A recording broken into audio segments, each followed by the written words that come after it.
How to send disappearing photos on Telegram. First of all, launch Telegram app on your device.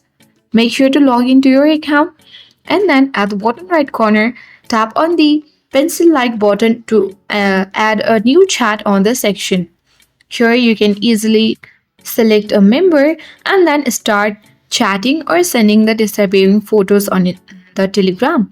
For that, you need to tap on the paperclip icon at the bottom right corner of the screen and choose any photo.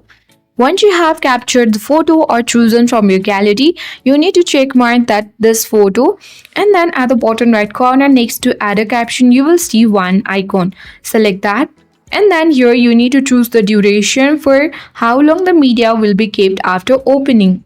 And here you can click on view once 3 seconds, 10 seconds or do not delete. For now, let's select 3 seconds and after that photos will be deleted after 3 seconds after opening. When you tap on the arrow button at bottom right corner of the screen, you will successfully send disappearing photos on Instagram or Telegram. So I hope this video helped you. If you are new to our channel, hit the like button and subscribe for new tech and tips videos. Thank you for watching.